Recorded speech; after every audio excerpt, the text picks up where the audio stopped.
Top 10 Golden Age actors who destroyed their careers in one night. Hollywood's Golden Age glittered with stars whose names seemed eternal. For decades, these luminaries appeared untouchable, living gods and goddesses whose fame transcended ordinary boundaries. But behind the glamorous premieres and carefully orchestrated publicity campaigns lurked a terrifying truth. In Hollywood's ruthless system, an entire legendary career could be obliterated in a single evening. The studios created these perfect images, revealed a former MGM publicity director who witnessed several career implosions firsthand. But they could, and would, destroy those same stars overnight if they threatened the system. The public thinks cancel culture is new. It's not. Hollywood has always been a place where one mistake could end everything. Most disturbing were the double standards that determined which sins were unforgivable. While some stars received protection despite horrific behavior, others found their entire legacies erased for transgressions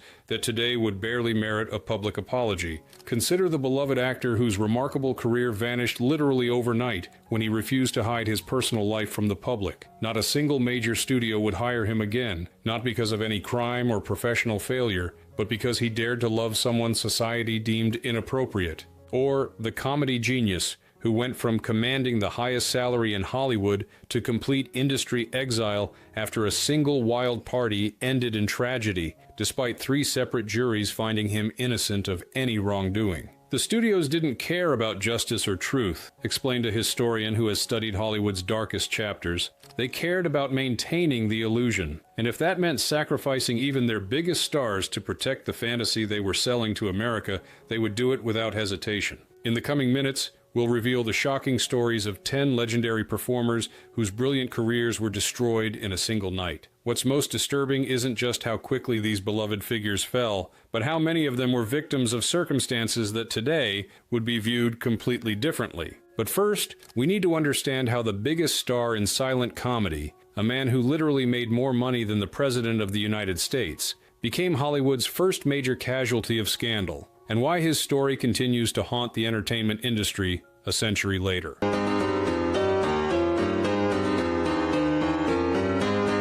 1. Roscoe "Fatty" Arbuckle, from king of comedy to Hollywood pariah. In 1921, Roscoe "Fatty" Arbuckle wasn't just famous. He was the very definition of Hollywood success, earning an unprecedented $1 million annual salary, equivalent to over $14 million today. Arbuckle had recently signed with Paramount Pictures for the most lucrative contract in entertainment history. Arbuckle wasn't just successful, he was revolutionary, explained a film historian specializing in silent cinema. Despite his size, he moved with remarkable grace and athleticism. Charlie Chaplin himself admitted that Arbuckle was one of the most physically gifted comedians who ever lived. On September 5, 1921, Arbuckle decided to take a break from his exhausting filming schedule with a small Labor Day weekend party at San Francisco's St. Francis Hotel. Among the guests was a young actress named Virginia Rappe, who became severely ill during the party. 4 days later, she died of peritonitis caused by a ruptured bladder.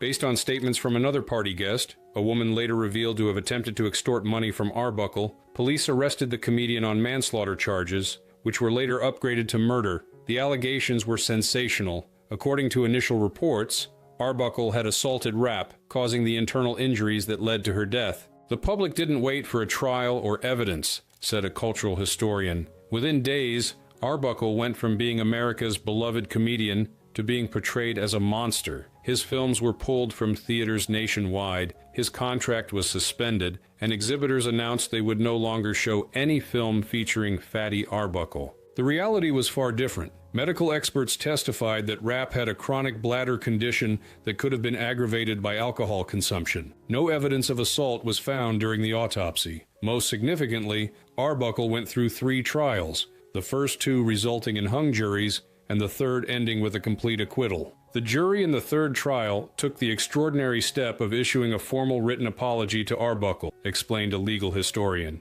They stated, "Acquittal is not enough for Roscoe Arbuckle. We feel that a great injustice has been done him. There was not the slightest proof adduced to connect him in any way with the commission of a crime." This unprecedented apology came too late. Within days of Virginia Rappe's death, months before any trial would present actual evidence, the newly appointed president of the Motion Picture Producers and Distributors of America, Will H. Hayes, had banned Arbuckle from appearing in films. The speed of Arbuckle's downfall is what makes it so haunting, reflected the film historian. On September 4th, he was one of the most beloved entertainers in the world. By September 12th, he was nationally reviled, his films were banned, and his career was effectively over, all before a single piece of evidence had been presented in court. Arbuckle would never regain his former stature, though he eventually found limited work directing films under the pseudonym William Goodrich. The psychological and financial damage was catastrophic. He died in 1933 of a heart attack on the very day he had signed a new contract that might have led to a modest comeback.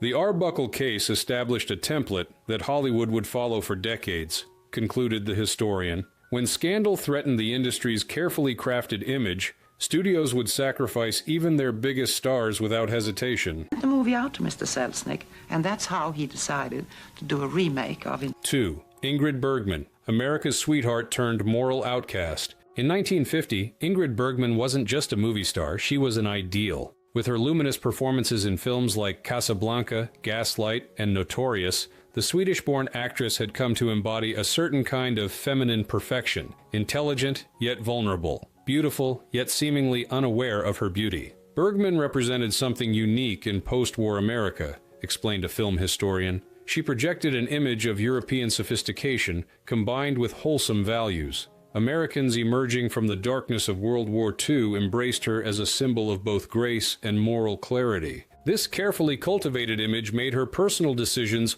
all the more shocking to the American public. While filming Stromboli in Italy under the direction of Roberto Rossellini in 1949, Bergman, then married to neurosurgeon Petter Lindstrom, began an affair with the Italian director. The situation escalated dramatically when Bergman became pregnant with Rossellini's child while still legally married. Rather than hiding the pregnancy or concocting the kind of cover story that studios typically arranged for stars in similar situations, Bergman made the unprecedented decision to acknowledge the relationship publicly. Her refusal to lie was what truly doomed her in America, said the historian. The studios had well-established protocols for handling stars' indiscretions, private arrangements, hushed-up procedures, carefully managed publicity. Bergman rejected all of that. She insisted on living her truth openly, and Hollywood never forgave her for it. The public reaction was swift and merciless. Bergman was denounced from church pulpits across America. Theater owners refused to show her films. Most extraordinary was the reaction from the United States government itself.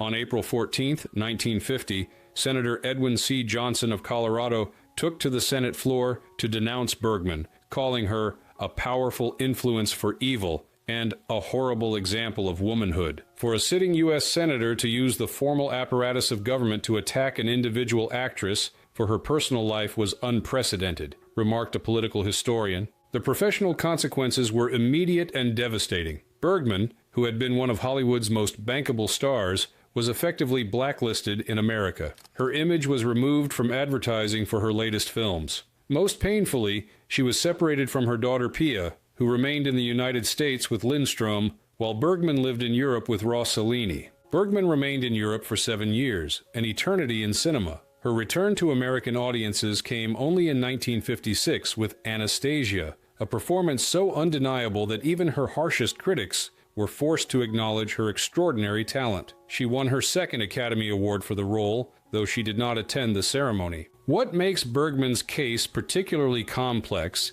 is that her crime was simply refusing to lie, observed the cultural analyst. Other stars engaged in far more problematic behavior, but were protected because they allowed the studios to maintain the fiction of their moral purity. Yeah, at $100, you could buy 20 of them. Oh, no, she's nice. All right.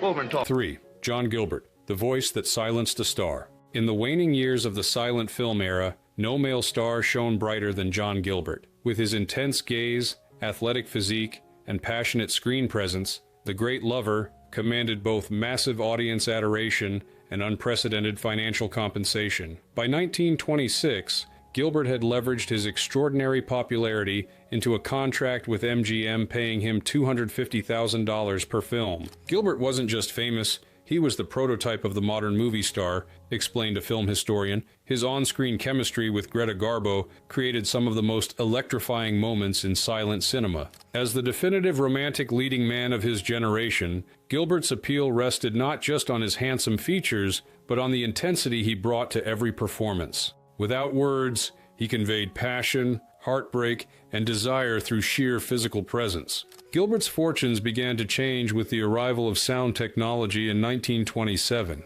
Contrary to popular belief, Gilbert's natural speaking voice was perfectly adequate, neither particularly high-pitched nor squeaky, as later legend would suggest. What doomed Gilbert was not his actual voice, but a perfect storm of behind-the-scenes politics, personal vendetta, and one catastrophically ill-timed public appearance. Gilbert had developed a contentious relationship with Louis B. Mayer, MGM's powerful head. The conflict stemmed from multiple sources, most explosively a personal altercation at a party where Gilbert reportedly physically attacked Mayer after the studio chief made disparaging remarks about Garbo. Mayer never forgot or forgave that incident, said a Hollywood historian. In the hierarchical world of studio-era Hollywood, for an actor to physically confront the head of the studio was unprecedented. Mayer reportedly told colleagues, "I'll destroy him." The opportunity for this destruction came with Gilbert's first major sound film, His Glorious Night, 1929. While Gilbert's voice itself was unremarkable, the film's direction and dialogue were unintentionally comical. Gilbert was instructed to repeatedly say, "I love you," to his leading lady, creating a scene that struck audiences as laughable rather than romantic. This studio-engineered failure coincided with a disastrous public appearance that cemented Gilbert's new image as a fallen star. At a major Hollywood gala broadcast nationally on radio, Gilbert, reportedly devastated by the reception to His Glorious Night and his fading relationship with Garbo, appeared noticeably intoxicated. His slurred words provided what seemed like confirmation of the unsuitable voice rumors already circulating. That radio appearance was the final nail in the coffin, said the media historian. Americans who hadn't even seen His Glorious Night heard Gilbert sounding nothing like the dashing hero they had imagined. Literally overnight, Gilbert went from romantic ideal to industry joke. MGM, seeing an opportunity to free themselves from Gilbert's expensive contract, did nothing to counter the rapidly spreading narrative. Instead, they systematically reduced the quality of his roles, placing him in inferior projects with limited promotion. By 1933, just 4 years after his first talkie, Gilbert was effectively finished in Hollywood. The psychological impact was devastating. Gilbert, once the very definition of Hollywood success, sank into alcoholism and depression. On January 9, 1936, he suffered a fatal heart attack at the age of just 38. In a single night, through a single turn of the radio dial, John Gilbert's career trajectory changed forever, concluded the historian. It's a stark reminder of how fragile fame could be when transitioning between silent films and talkies.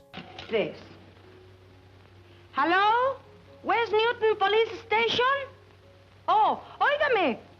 4. Lupe Velez, the Mexican Spitfire's tragic final scene. In the 1930s and early 1940s, Lupe Velez brought a whirlwind of energy to Hollywood that was unlike anything audiences had seen before. Nicknamed the Mexican Spitfire, after her popular film series, Velez embodied a vibrant, uninhibited approach to both her career and her personal life. Velez was revolutionary in many ways, explained a film historian. She refused to play stereotypical ethnic roles, insisting on being cast as a leading lady. In an era when Hispanic actors were largely relegated to background roles, Velez demanded and received top billing. By 1944, Velez's career had reached a challenging juncture. At 36, she was facing the difficult transition that many actresses encountered as they moved out of ingenue roles. More significantly, she found herself pregnant after a relationship with a young French actor, Harold Maresch, who had made it clear he had no interest in marriage or fatherhood. For a single woman in 1944 to be pregnant was still considered scandalous,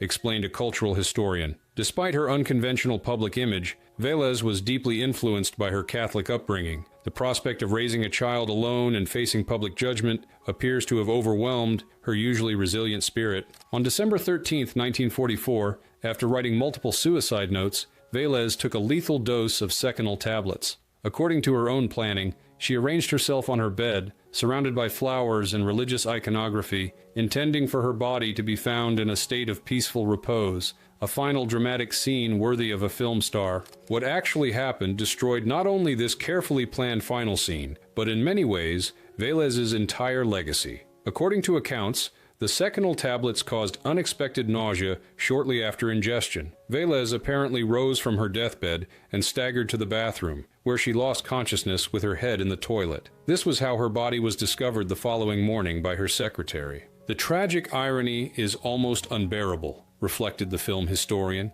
She had planned her death as the most controlled, dignified moment of her life, her final scene as a star. Instead, it became a grotesque punchline that would haunt her memory for decades. The circumstances of Velez's death spread through Hollywood with shocking speed. Within days, the macabre details had overshadowed any serious discussion of her life, her career achievements, or even the genuine tragedy of her suicide. Her pioneering work as a Latina star in American cinema was reduced to a single, undignified moment. In a single night, her last on Earth, everything Velez had worked for was essentially erased, concluded the historian. Her death didn't just end her life, it rewrote her entire narrative. Yeah. Who? Oh, Gary, I'm sorry I got tied up and I couldn't meet you, but... What? 5. George Reeves, Superman's Fall to Earth. In the early 1950s, George Reeves embodied American heroism in its purest form. As the star of Adventures of Superman, the first television series to bring the iconic comic book character to life, Reeves entered living rooms across the nation as a symbol of truth, justice, and the American way. The identification between Reeves and Superman was complete in a way that's difficult to imagine in our more media-savvy era, explained a television historian. Children would literally bring injured birds to personal appearances, believing Reeves could save them with his superpowers. This powerful identification created both opportunities and constraints. While the role brought him greater fame than he had achieved in his earlier film career, which included a small part in Gone with the Wind, it also created significant typecasting issues. By 1959, Reeves had completed filming on the 7th season of Adventures of Superman and was contemplating his future. Though he had occasionally expressed frustration with the limitations of the role, he had recently become engaged to socialite Leonore Lemon and was making plans for their life together. On the evening of June 16, 1959, Reeves was at his Benedict Canyon home with Lemon and several friends. The group had been drinking, and witnesses later reported that Reeves's mood seemed alternately irritable and withdrawn. Around midnight, after a brief argument with Lemon, Reeves went upstairs to his bedroom. Minutes later, a single gunshot rang out. Reeves was found lying across his bed with a gunshot wound to his head and a Luger pistol between his feet. He was 45 years old. What happened in that bedroom instantly transformed Reeves from cultural icon to tragic headline, said the historian. Overnight, Superman, the invulnerable hero who could not be harmed by bullets, was dead by a gunshot. The official ruling was suicide, but from the beginning, circumstances raised troubling questions. No fingerprints were found on the gun. Reeves had unusual bruises on his body. Most significantly, multiple witnesses reported hearing the gunshot, followed by the sound of his bedroom door opening and closing, and then a pause before someone called out that there was a shooting. Adding further complexity to the case were Reeves's connections to Eddie Mannix, a powerful MGM executive known for his mob ties and reputation as a fixer for studio problems. Reeves had been involved in a long-term relationship with Mannix's wife, Toni, who had bought Reeves the very house in which he died. Whatever the truth behind Reeves's death, its impact on his legacy was immediate and devastating, observed the cultural analyst. Parents across America found themselves struggling to explain to heartbroken children why Superman had killed himself. Television stations temporarily pulled Adventures of Superman from their schedules, concerned about the psychological impact on young viewers. In a single night, through a single gunshot, George Reeves went from being America's Superman to being a dark Hollywood legend. His career, his achievements, and the joy he had brought to millions of children became secondary to the mystery and tragedy of his end.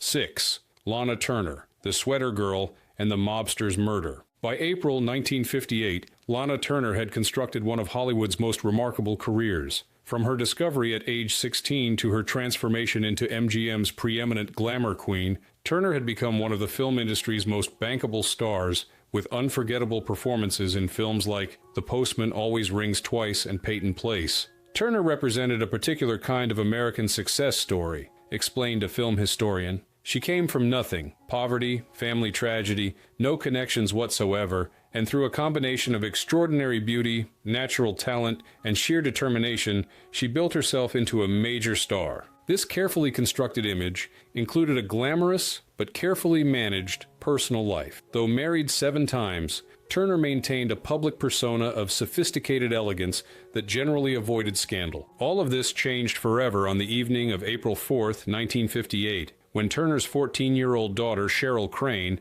stabbed Turner's boyfriend, Johnny Stompanato, to death in Turner's Beverly Hills home. It was a collision of Hollywood glamour and organized crime that created an irresistible media narrative, noted a cultural historian. Stompanato wasn't just any boyfriend. He was a handsome ex-Marine with documented connections to Mickey Cohen's mob operations. Turner wasn't just any actress. She was the Sweater Girl, one of the film industry's most iconic sex symbols. According to subsequent testimony, Stompanato had come to Turner's home and begun a violent argument. Hearing her mother's cries, Cheryl Crane grabbed a kitchen knife and went to the bedroom, where she found Stompanato threatening Turner. In the confrontation that followed, Crane stabbed Stompanato once in the abdomen. The wound proved fatal. The inquest that followed became a media spectacle. Turner's testimony, delivered while dressed in a tailored dark suit that contrasted sharply with her glamorous screen image, provided the drama of a lifetime. As she recounted Stompanato's threats and described her daughter's actions as protective, Turner delivered what many considered the most convincing performance of her career. The inquest ruled the stabbing a justifiable homicide, and no criminal charges were filed. From a purely legal standpoint, the case was resolved with remarkable speed. The damage to Turner's career and public image, however, was both immediate and lasting. Overnight, she transformed from glamorous film icon to central figure in a sordid crime story, explained the film historian. Before April 4th, she was a movie star with a carefully managed image of sophisticated sensuality. After April 4th, she was inseparable from the lurid details of Stompanato's death. While Turner continued to work after the scandal, with Imitation of Life, 1959, becoming one of her biggest commercial successes, the roles offered to her gradually diminished in both quality and quantity. Studies showed that ticket buyers, particularly women, became less willing to accept Turner in the romantic roles that had previously been her specialty. What's particularly striking about Turner's case is that she wasn't directly responsible for the action that destroyed her career, noted the cultural analyst. Unlike other stars who engaged in behavior that triggered their downfalls, Turner's career implosion came through her daughter's act, albeit one committed ostensibly to protect Turner herself. In a single evening, through a single act of violence, Lana Turner went from being one of Hollywood's most glamorous leading ladies to being the central figure in a true crime narrative that would forever alter how the public viewed her. Strange, when you look in the stores, it seems like so little. Before you fly that stuff in, it seems like an awful lot. It is, but almost 70% of what you bring is coal. Yeah, I guess when you divide up what's left among 2.5 million people. 7. Montgomery Clift. The beautiful face shattered. In the early 1950s, Montgomery Clift represented a new kind of male star in Hollywood, sensitive, introspective, and bringing an emotional vulnerability to his performances that contrasted sharply with the stoic masculinity that had dominated cinema in previous decades. Clift was revolutionary, explained a film historian. Before Clift, leading men generally projected a kind of untroubled confidence. Clift brought something different, a palpable inner life, a sense that beneath his extraordinary physical beauty lay genuine complexity. Audiences, particularly women, found this combination irresistible. On the evening of May 12, 1956, Clift attended a dinner party at the Benedict Canyon home of his close friend and A Place in the Sun co-star Elizabeth Taylor and her then-husband, Michael Wilding. Guests later reported that Clift seemed unusually tense and consumed several drinks throughout the evening. Around midnight, despite concerns about his state, Clift insisted on driving himself home. Driving his Chevrolet down the dark canyon road, Clift lost control of his vehicle and crashed violently into a telephone pole. The impact was devastating, leaving him with a broken nose, a broken jaw, a fractured sinus, and severe facial lacerations that would require extensive reconstructive surgery. Had it not been for the quick thinking of Elizabeth Taylor, who rushed to the scene and reportedly pulled broken teeth from Clift's throat to prevent him from choking, he might not have survived at all. The physical trauma was only the beginning, noted a medical historian. Clift underwent multiple surgeries in the aftermath of the accident, but the Montgomery Clift who eventually emerged was visibly, unmistakably different from the man who had been considered one of Hollywood's most beautiful actors. The changes to Clift's appearance were profound. His face, once perfectly symmetrical, now showed noticeable distortion. His famously expressive features seemed partially frozen. Perhaps most significantly, his eyes now conveyed a permanent pain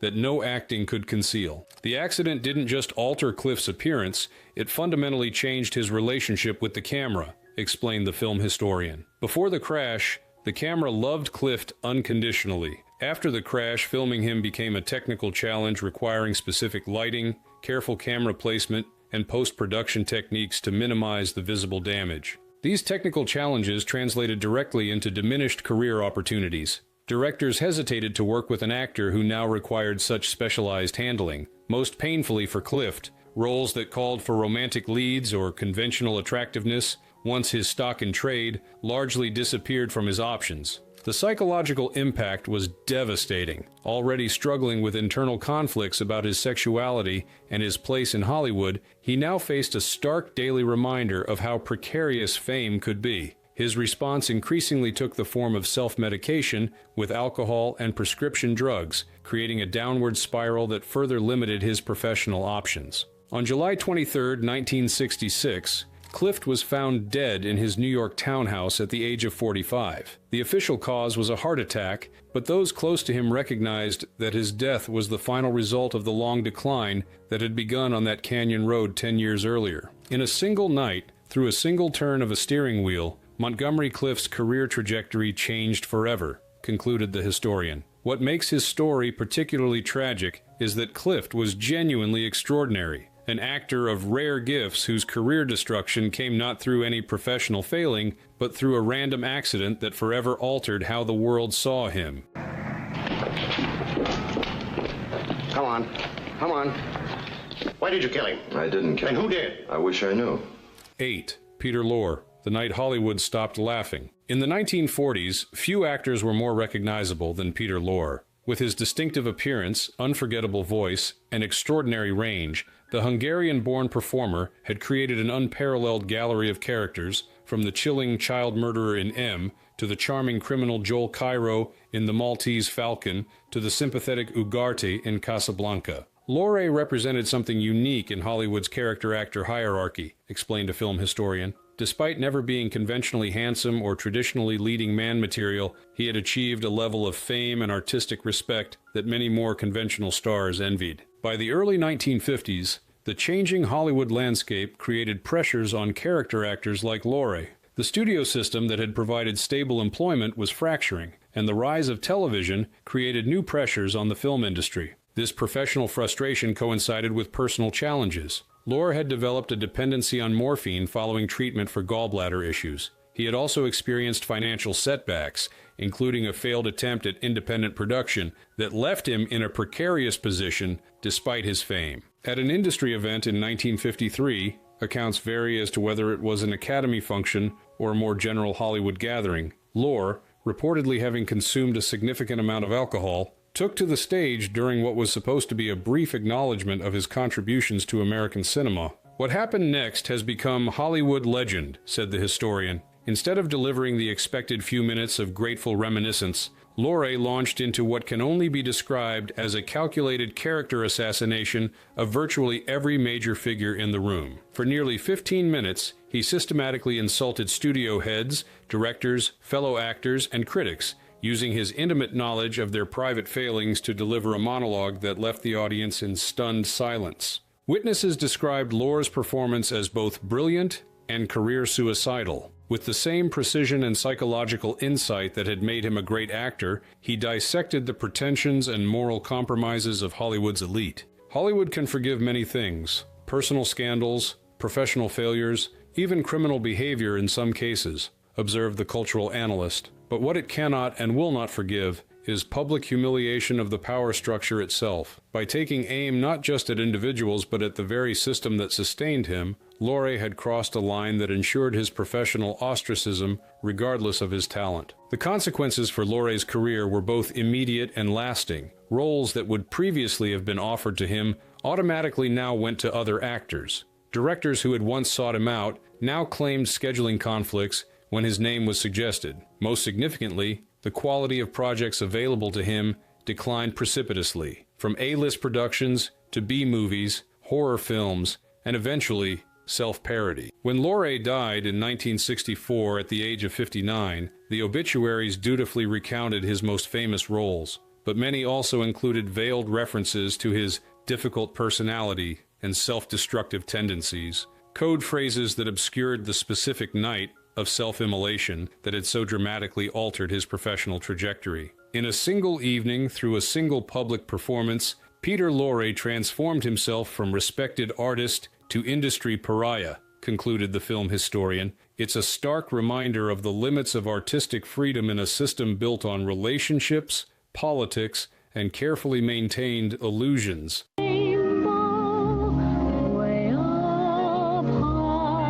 9. Judy Garland, The Night the Rainbow Fell. By 1950, Judy Garland had secured her place as one of America's most beloved entertainers. From her breakthrough as Dorothy in The Wizard of Oz, to her string of successful films with Mickey Rooney and her memorable performances in classics like Meet Me in St. Louis, Garland had established herself as a unique talent whose emotional vulnerability and extraordinary vocal gifts created an unparalleled connection with audiences. From her earliest days at MGM, she had been subjected to extraordinary demands, grueling filming schedules, strict diets enforced through studio-prescribed amphetamines, and constant scrutiny of her appearance and behavior. The psychological toll of these pressures had led to increasingly erratic behavior, culminating in her suspension and eventual release from MGM in 1950. This reinvention initially took the form of highly successful concert tours and television appearances that showcased Garland connecting directly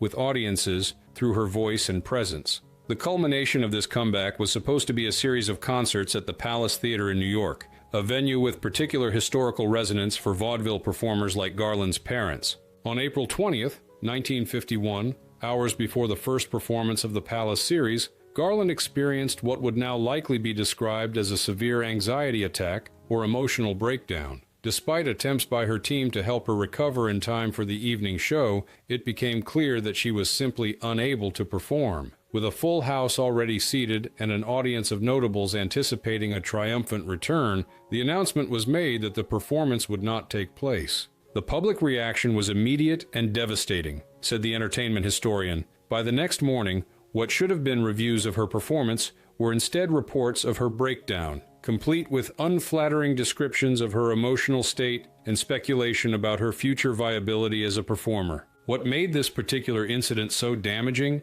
wasn't simply the canceled performance itself. Artists had missed shows before without career-ending consequences. Rather, it was the way this single incident crystallized existing concerns about her reliability and emotional stability, transforming them from industry whispers to public narrative in the space of a single evening. Overnight, the story of Judy Garland changed in the public imagination, observed the cultural analyst. Before the Palace incident, she was primarily viewed as a great talent who had overcome difficult circumstances. The emotional connection that made her performances so powerful was seen as artistic sensitivity. After the Palace, that same emotional quality was reframed as instability or weakness. The Palace incident created a professional catch-22 that would haunt Garland for the rest of her career. She needed to work regularly to stabilize her finances and rebuild her reputation, but the very public nature of her breakdown made securing that regular work increasingly difficult, creating financial and emotional pressures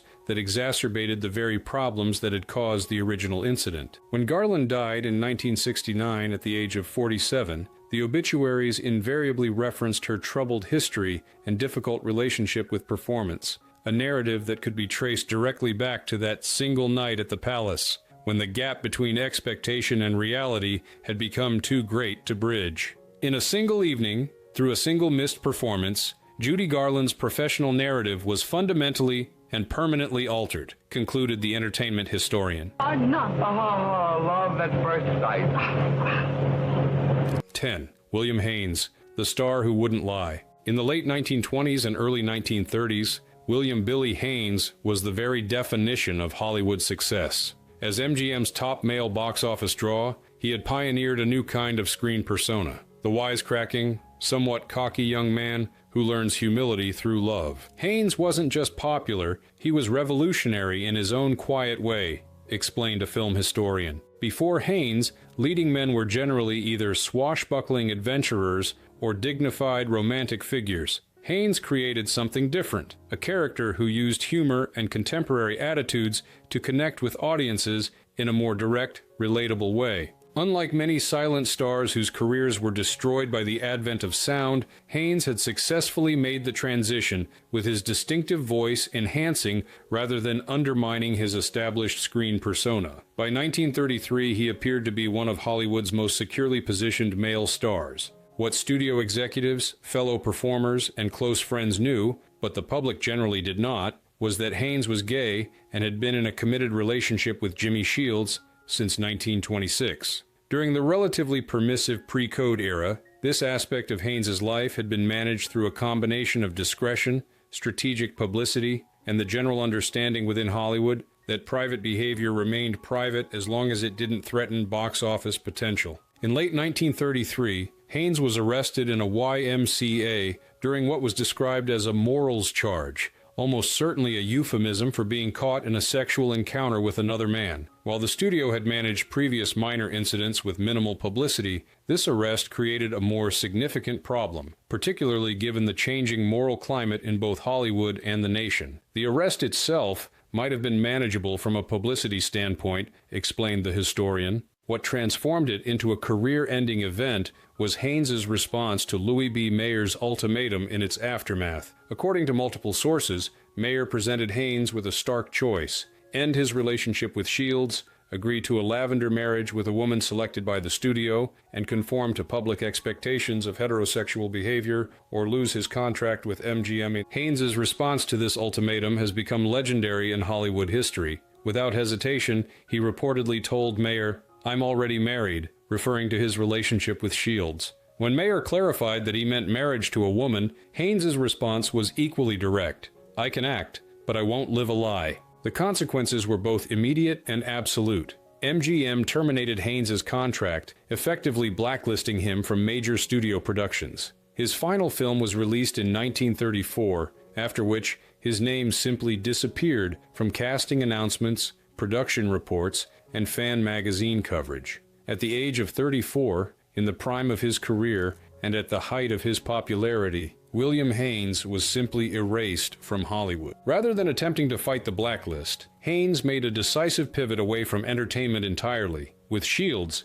he established an interior design business that would eventually become one of the most successful and influential in the country, creating the Hollywood Regency style that defined luxury interiors for decades. This extraordinary professional reinvention was matched by personal stability that was rare in Hollywood circles. Haynes and Shields remained together until Haynes's death in 1973, a 47-year relationship that outlasted virtually all of the studio-arranged marriages of his former peers. What's particularly poignant about Haynes's story is that he never expressed regret for the choice that ended his film career, said the LGBTQ+ historian. When friends would mention what he had given up or the fame he had lost, he would reportedly gesture around at his beautiful home, his successful business, and most importantly, at Shields, and say, "I've got all this instead. I haven't lost anything important." In a single night, through a single principled refusal, William Haynes's film career was destroyed,